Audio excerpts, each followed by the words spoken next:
Alors vous allez sur mot graphe, mot texte. Donc vous tapez le texte que vous voulez. Donc moi ça va être capitaine. Enfin capi, pardon. Parce que ça va être plus court que capitaine.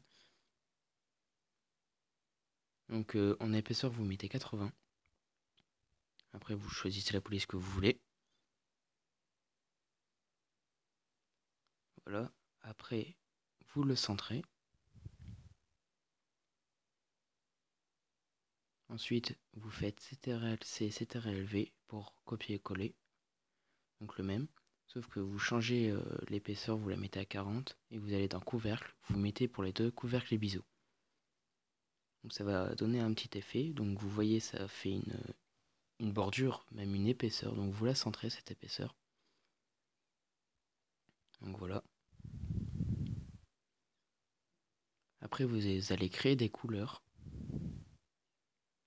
Donc dans couleur vous choisissez celle que vous voulez. Une couleur vive de préférence. Donc vous cochez luminescence. Vous resélectionnez la même couleur. Et vous cochez lueur. Voilà. Donc vous le mettez sur le premier. Voilà, vous voyez, donc moi c'est le vert. Donc là vous recréez une autre couleur. Vous prenez du noir. Voilà, donc du noir. Vous fermez. Et vous la mettez sur le deuxième texte. Donc vous voyez, ça donne un petit rendu assez sympa. Maintenant vous créez un sol. Vous descendez un petit peu. Pareil, vous recréez une couleur. Vous allez dans texture de couleur. Et vous mettez bruit. Donc là vous touchez à rien. Vous allez dans réflexion après. Donc si vous ne l'avez pas coché, vous cochez réflexion. Moi voilà. Puis vous mettez à 25. 25 ou 26. Voilà, et vous mettez ça sur le sol. Après vous faites CTRL-C, CTRL-V, donc vous copiez-collez le sol. Sauf que vous enlevez la couleur bruit qu'il y a dessus. Pardon. Et vous allez l'incliner à 90 degrés. Ah merde, pas dans le bon sens. C'est pas grave. Hop, 90 degrés, donc c'est dans P. Voilà, donc vous le reculez. Vous recréez une couleur. Donc du blanc. Ou un peu plus foncé comme vous voulez. Voilà. Vous faites OK, vous allez dans réflexion. Puis vous mettez, enfin vous l'ajustez comme vous voulez. Mais pas trop qu'on voit quand même la couleur. Donc là vous l'appliquez sur le fond. Maintenant on va faire les réglages de rendu. Donc vous allez dans sortie, pré-réglage.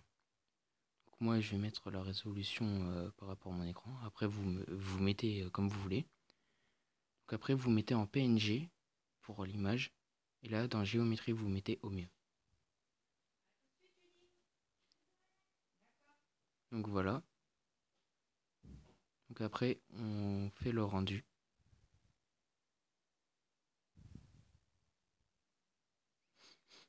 Donc pour télécharger des polices, vous allez sur le site dafont.com.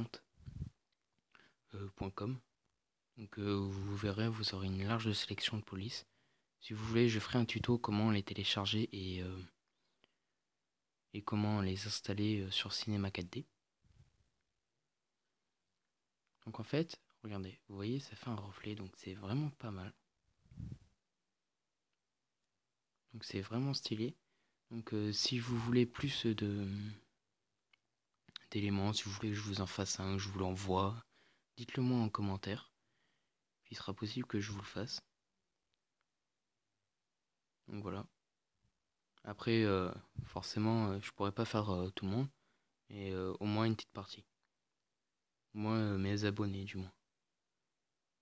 Si vous voulez d'autres tutos sur Cinéma 4D, dites-le moi, c'est pareil, je pourrais vous en donner d'autres. Donc on attend que ça charge. Donc là, sur cette fenêtre, vous touchez à rien, hein, vous laissez faire. Donc voilà. Donc moi ça prend un peu de temps parce que mon ordinateur en fait j'ai reconfiguré pour Windows 10. Mais à la base c'est un Windows 7 donc il lag un peu. Mais sinon il tient bien la route. Donc vous voyez avec le bruit ce que ça peut faire comme reflet. C'est vraiment stylé. Voilà. Puis après vous allez dans... Oh, regardez, voilà la lueur. Vous allez dans Fichier, enregistrer sous. Donc là vous revérifiez que tous vos paramètres sont bons. Là vous faites OK. Puis vous l'enregistrez là où vous voulez. Voilà, c'est tout pour cette vidéo. J'espère que vous aura plu. Puis je vous dis